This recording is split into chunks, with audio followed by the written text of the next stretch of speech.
Well, in this day and age, it's fairly well a foregone conclusion that if you want to be like the Joneses and keep up with everyone else, you really have to have two incomes to survive.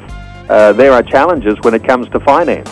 Gavin Martin is the founder of Cornerstone Wealth. He's back with us today to talk through issues when it comes to raising a family on one income. Gavin, welcome back to 2020. Yeah, g'day Neil, great to be with you again, and I can certainly relate to this topic myself. Because you're raising a family on one income. We are at the moment, yeah. So we've got 6 youngsters, and the youngest 2 are still preschoolers. And so at the moment, my wife isn't working, but she has done in the past. And as you say, the majority of people these days, to be able to afford things in life, whether that be just to purchase the home, cars, and education for their children, they generally do require both spouses to be working. Interesting when we talk about the concept of raising a family on one income, because you could be thoroughgoing in that and say we'll only ever have one income, or there might be the challenge of breaking down seasons within the growth of the family, which would say that you might start off with 2 workers, you might go back to one breadwinner, and then you might eventually move to having 2 breadwinners again. I guess the different circumstances are going to dictate the way that we can do that. Oh yes, now you've hit the nail on the head, and you've actually just explained or described, I believe, what the average family is and how they operate, and that's very much how things work. It also is a reason why sometimes the primary carer has a lower, and often it's the wife, the primary carer has a lower superannuation balance than the primary breadwinner throughout that scenario that you talked through. But it is, it is possible to achieve the lifestyle that you want and that you feel like you should be pursuing on one income. But it is tougher. You do have to make some decisions about potentially how you educate your children, or where you live, or what sort of cars you drive. But the important thing is to factor in that they are decisions that you can make. It's not just all about keeping up with the Joneses. You can make your own decisions independently of what's going on around you. Of course, there would be some commentators, and you might arguably say there's a bit of a feminist base there, which almost puts a stigma on stay-at-home mums. And while mums need to have a choice as to whether they go into the workforce or whether they stay home, that really isn't something that they ought to feel any sort of stigmatisation about. But I guess when it all comes down to it, when it all boils down, whether you can live on one income is the big challenge. Yeah, exactly. I guess there's guilt and concern about staying home, and stigma about staying home versus guilt about working and those sorts of things. But I think it's just phases, and what's right for particular families is different to another family.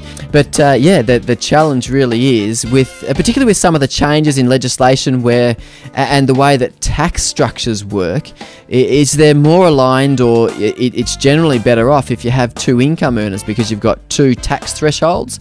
You can both earn $20,000 tax-free, whereas if you've got 1 income earner and they're earning, just to compare, $40,000, they're not going to do it tax-free. They're going to have to pay some tax out under that scenario. There's a change recently where they're taking away, or they've taken away, the dependent spouse tax offset. So you used to get about a $2,000 tax offset if your spouse didn't work and you were supporting them.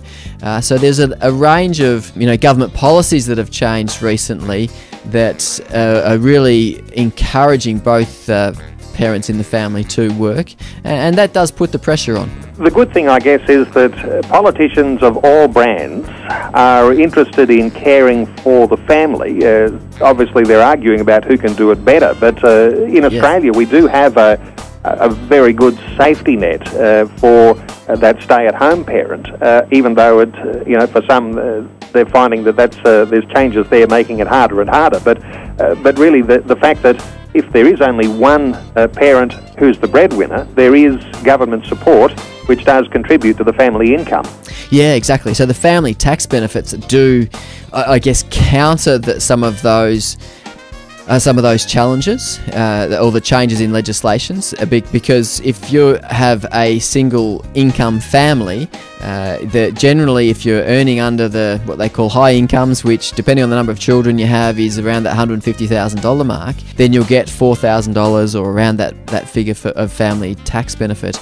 But I guess it's for those people or those families that are earning just over those thresholds. It might be $150,000, but they've got the private school education, they've got the home mortgage, the cars, and the $150,000 income doesn't sound that much anymore when you factor in all those expenses. So that's where the challenge can come in, because you're not getting the family tax benefits, but you've still got all those commitments. And of course, as you're saying, we all tend to live to the limit of our income. If we're a high income family outfit, we're probably going to be still just as close to the edge as someone who's living within their means and budgeting very tightly and not overspending the family budget.